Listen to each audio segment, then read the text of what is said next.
Bu yol işte söylediğimiz okula giden Toçin Köprü'nün önüne giden yol.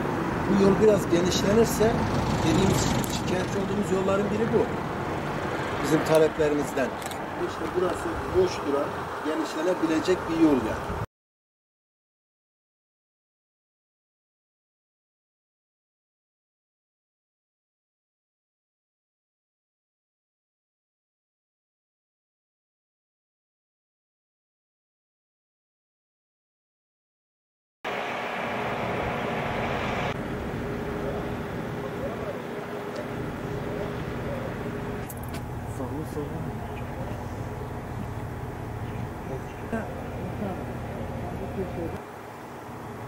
Fotoğraf çekti bir yere gidiyor.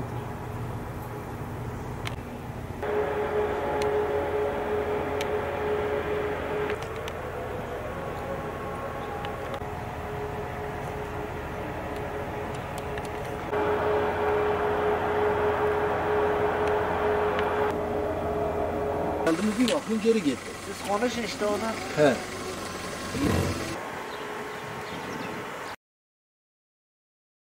Mahallemizin tabii ki sorunları var. Her mahallede olduğu gibi. Bizim sorunlarımız genelde altyapıyla ilgili. Okulların önü var. Ondan sonra bir caddemiz var, sokaklarımız var sıkıntılı olan. Çıkmaz sokaklarımız var. Orada elektrik yanmadığı için, orada gözükmüyor, planda gözükmediği için şeye almıyorlar. Yani şey yapamıyorlar. Diyorlar ki planda olmadığı zaman biz oraya ışıklandırma yapamıyoruz diyorlar. Biz söylüyoruz ama bir türlü de şeye geçmiyor. Ondan sonra işte binalar arasında merdivenlerimiz var, bir 3 tane. Orada sıkıntımız var. Gazetecilerde dolmuşlar sıkıntılı vardı. Gazetecilere bizim var, dolmuşlar 2 çeşit. Yani bir yukarı bir aşağı. Aşağı olan oraya gidemiyor. Yollar kapalı.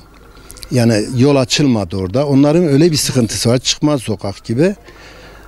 Oraya düble yolumuz zaten yok. Sadece okulların önü. Bu Esentepe Lisesi, Fen Lisesi, Güzel Sanatlar, Şirinler Özel Eğitim Okulu var. Rehabilitasyon merkezi var. Bir de var. Bilim ve Sanat Merkezi var. Oraların önü çok görüntüsü hiç güzel değil. Öğrenciler orada yatan 350 tane şeyimiz var. Yatan öğrenciler var. Pansiyon şeklinde. Onların sıkıntıları var.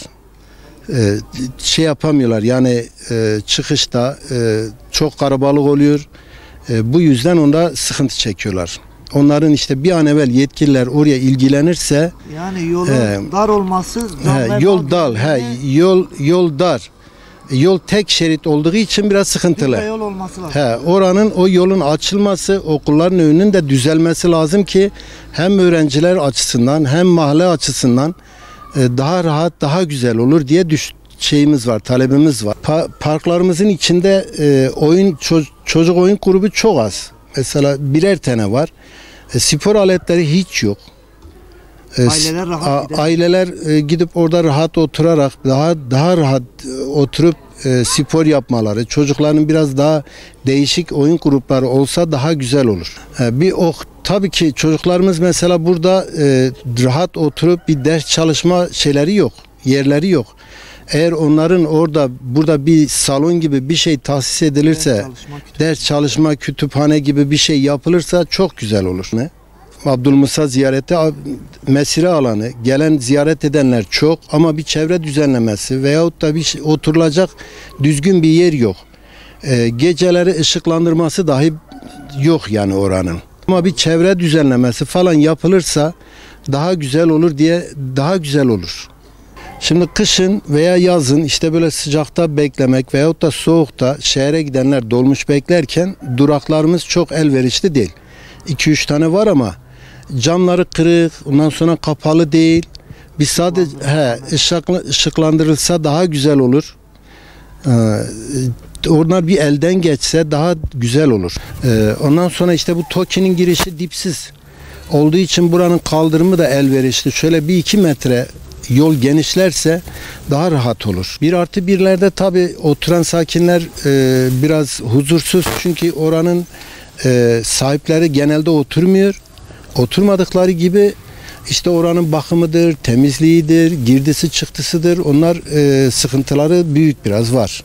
Onların sıkıntıları. Sağlık ocağımız vardı. Yeterli mevcut olmadığından dolayı kapattılar. Eğer bir sağlık ocağı buraya yapılırsa, buranın garibanı var. Sağlık ocağına gidip 2 minibüs değiştirerek, 2 minibüs de gelerek sağlık ocağından faydalanıyorlar ama çok zor. Mesela burada tabii 4300 civarında bizim şeyimiz var, nüfusumuz var. İhtiyaçlarımız çok, yani ihtiyaçlarımız, bir kere bizim yollarımızda bir sıkıntı var. Bizim meyilli bir yolumuz var, değil, asfalt değil, sürekli çöken bir yolumuz var. Binalar arasında çıkan merdivenler var. Her ne kadar muhtarım değindiyse de ben de değinmek isterim. Bizim burada çocukların mağdur olduğu parkımızda yeterli oyun ekipmanları yok. Bayanlar için burada bir kapalı bir yerde bir spor gibi etkinlik yapılabilir. Gençlerin kitap okuyabilmesi için bir şey yapılabilir. Bunlar devletin önem verdiği sağlık bakımından bizim sağlık ocağımız yok. Sağlık ocağı 4 bine yakın bir şeyimiz var, halkımız var ama sağlık ocağına 2 minibüs değişerekten gidip geldiğimiz sağlık ocağımız var. Uzakta, yani bizden 3-5 kilometre uzakta sağlık ocağı. Ya bir taziye evimiz olsa güzel olur. Taziye evi şart, yani her ne kadar aşağıda köyün içerisinde okul taziye evine dönüştürülmüşse de köyün aramızda bir 500-600 metrelik taziye yeri de erkeklere mahsus, yani bayanların olduğu bir taziye evi değil yani. Duraklarımızda oturursanız oturulacak bank değil, yani böyle bir başa oturursanız öbür taraftan kayıp düşeceğiniz banklarımız yapılmış duraklarımızda. Duraklarda kamera olmadığı gibi sokaklarımızda da aydınlatma yok. 1-2 tane sokağımızda her ne kadar TEZDAŞ'a müracaat ettiysek de dipsiz sokak diye lamba takılmadı. Yağmur mazgalları var, temiz değil. Mazgalların içerisinde hep yapraktır, şudur budur, bunların hepsi mazgal şeylerine giriyor. Mazgal kapaklarımız şey değil. Abi yukarıda bir ziyaret yerimiz var. Onun ön tarafında mesela güzel bir şey yapılabilir. Böyle bir ziyaretin çevresi düzenlenebilir. Zaten şu anda bir kanal açılmış. Bütün molozlar orada duruyor. Arabalar park edemiyor. Bu gibi sorunlarımız var.